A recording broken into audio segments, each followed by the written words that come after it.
Discover دنیا کے معزز دوستو، آج کی نئی ویڈیو میں خوش آمدید۔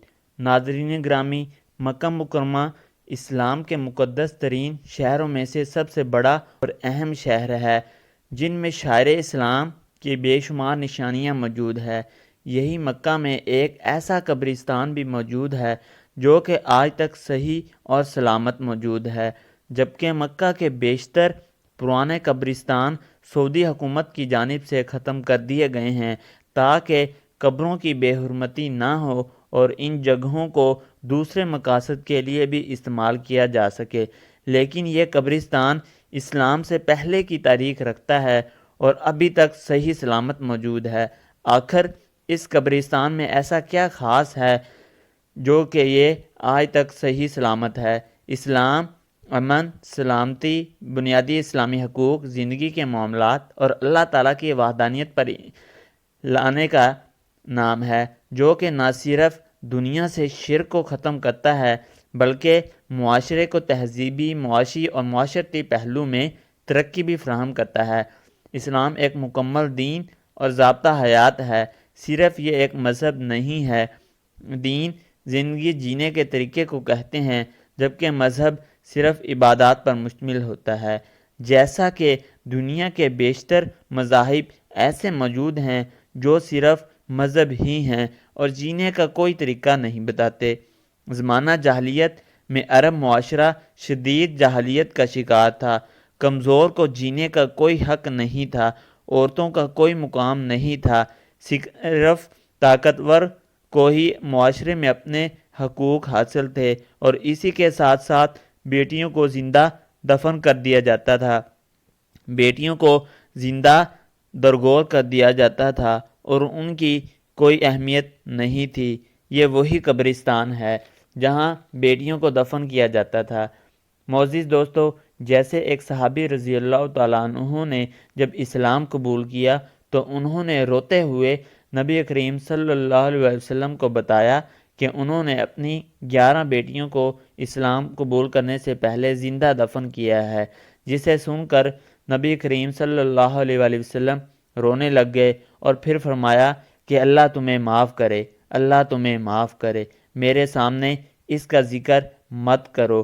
وہیں پر ایک اور صحابی کا ذکر موجود ہے جنہوں نے اسلام قبول کرنے کے بعد بتایا کہ میں نے 30 سے زائد بچیوں کو بچا چکا ہوں جن کو ان کے گھر والے زندہ دفن کرنا چاہتے تھے، اور انہیں میں خرید کر اپنے گھر لے آیا اور انہیں پال پوس کر بڑا کیا، پھر ان کی میں نے شادی کر دی، جس پر نبی کریم صلی اللہ علیہ وسلم نے اس صحابی کو جنت کی بشارت بھی دی اور ان پر خوشی کا اظہار بھی فرمایا۔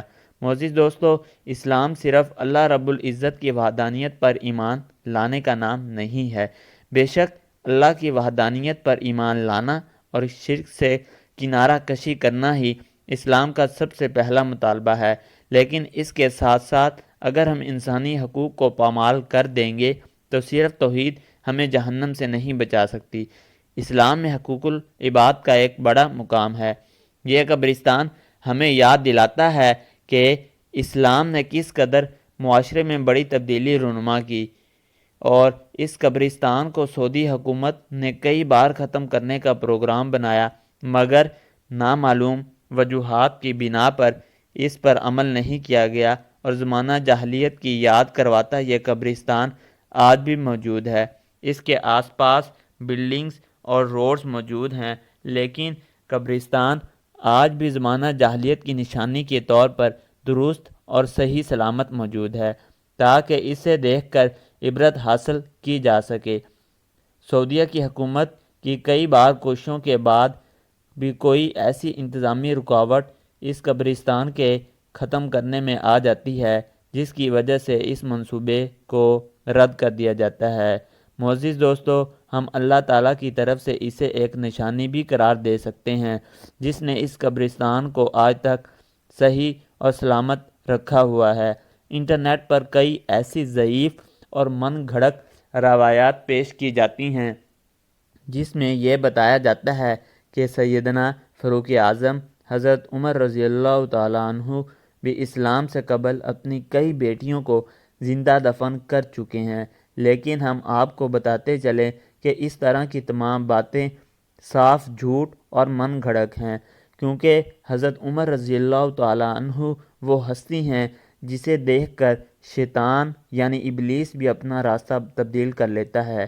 اور اسی کے طرح ایک حدیث مبارک کا مفہوم ہے جس میں حضور اکرم صلی اللہ علیہ وآلہ وسلم نے فرمایا کہ اگر میرے بعد کوئی نبی ہوتے تو وہ عمر ہوتے۔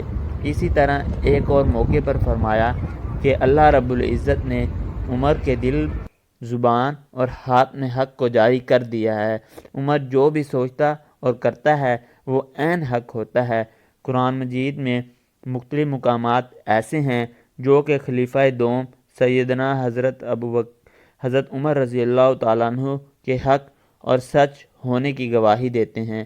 معزز دوستو، قرآن پاک کے 5ویں پارے میں ایک ایسا واقعہ موجود ہے جو کہ حضرت عمر رضی اللہ تعالیٰ عنہ کی شان کو بیان کرتا ہے، جس میں حضرت عمر رضی اللہ تعالیٰ عنہ نے ایک منافق کو حضور اکرم صلی اللہ علیہ وآلہ وسلم کی بات نہ ماننے پر قتل کر دیا، تو اس پر منافقین شور ڈالنے لگے اور حضور اکرم صلی اللہ علیہ وسلم سے کہا کہ سیدنا عمر نے ایک مسلمان کو قتل کر دیا ہے۔ تو اس پر حضور اکرم صلی اللہ علیہ وآلہ وسلم کافی پریشان ہوئے، لیکن اللہ نے قرآن پاک میں ارشاد فرمایا جس کا مفہوم یہ ہے کہ عمر نے جو کہا سچ کہا اور عمر نے جو کیا ٹھیک کیا۔